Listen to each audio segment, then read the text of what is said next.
उमर जी और सलामुद्दीन जी ने जिस तरह से समाज का पक्ष रखा है, हम चाहेंगे कि हम उनकी बात को और बेहतर तरीके से समझ पाएं। इसके लिए हमने खाप से रघुबीर सिंह जी, सुबे सिंह जी और सुरेंद्र सिंह जी को भी बुलाया है।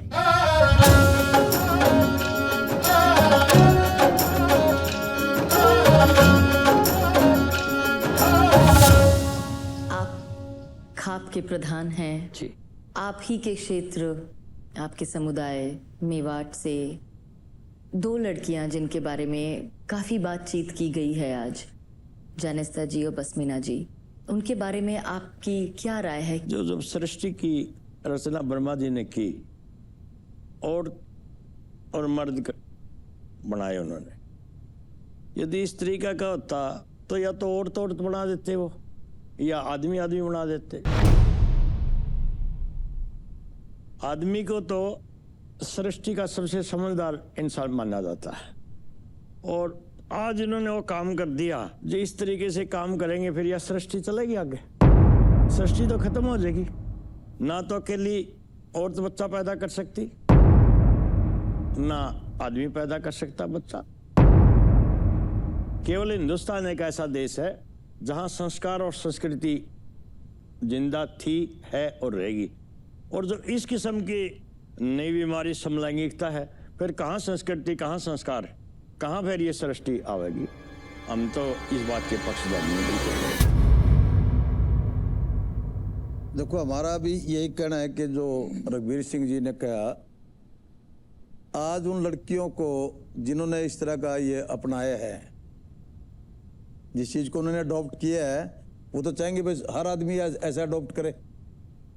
और जैसा इन्होंने बताया कि भी अगर वो सारे लोग ये अडॉप्ट कर लेंगे तो सृष्टि का अंत होने में तो 25-30 साल लगेंगे। उसके बाद तो सृष्टि का अंत हो जाएगा, क्योंकि जनरेशन तो बढ़ा ही नहीं की। तो हमारा ये कहना है कि जो उन बच्चियों ने ऐसा स्टेप उठाया है, वो समाज हित में नहीं है, संसार हित में नहीं है, मानव जाति के हित में नहीं है। हम ऐसे स्टेपों की निंदा करते। अच्छा, इवन हमारे सर्वोच्च न्यायालय ने भी थोड़ा बहुत इसको कहा कि ये ठीक है। देखिए, सर्वोच्च न्यायालय हमारा न्यायिक दृष्टि से सबसे बड़ा वो है, बट ये जरूरी नहीं है कि सर्वोच्च न्यायालय के अंदर हमारे जो जजेस बैठे हैं उनको भी शायद इस बात का, सारी बात लोगों का ना पता हो, क्योंकि कोर्ट में जाना, वहाँ रहना, कोठी पे चले जाना, उसके बाद उनको टाइम भी नहीं मिलता कि समाज के अंदर इसके प्रति कितने घृणा है। अगर उनको इस बात का घृणा का पता हो तो हो सकता है वो सेल्फ कॉग्निजेंस ले भी ले कि भी ये गलत है।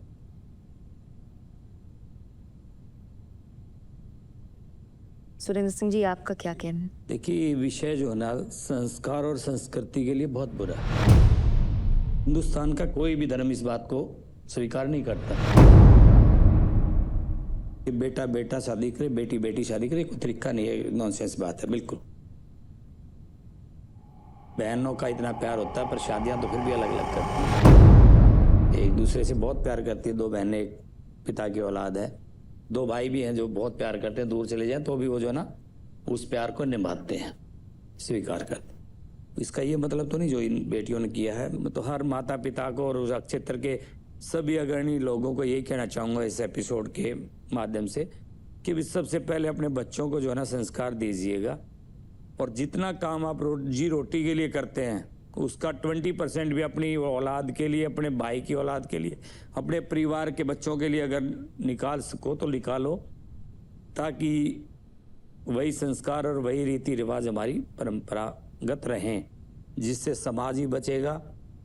अपराध का कारण भी यही है, लिव इन वाला और इस तरह के। क्योंकि आप लोग तो मेट्रो सिटीज़ में बैठे हैं, बड़े सिटीज़ में, वहाँ तक आपकी पहुंच नहीं है जहां हम देखते हैं।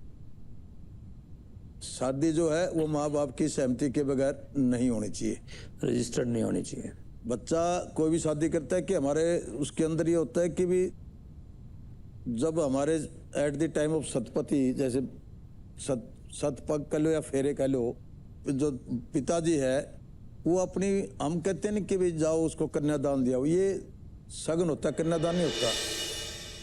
कन्यादान तो वो होता है कि जब बाप अपनी बेटी का हाथ फीले करते उस वर्ग के हाथ में देता है कि मैं आज अपनी बेटी को आपको सौंप रहा हूं और आप इसको अपनी मान के चलना। तो वो होता है कन्यादान।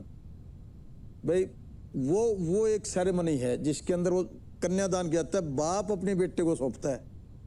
और आज शादियां हो रही है, बाप को पता नहीं कहाँ शादियां हो रही है, बाप को ये नहीं पता कौन से मंदिर में हो रही है। हम उस बात के खिलाफ हैं। आप बताइए, आप जो भी इनकी बात में जोड़ना चाहते हैं प्लीज। जिस पे हमारा फोकस है वही फोकस इनका है। और अगर हम इनको परमिट करते हैं समलेगिंग को, तो मैं समझता हूं कि वो सभी समाजों के लिए, सबके लिए ये जो है नुकसान की बात है, पूरे नेचर के लिए नुकसान की बात है।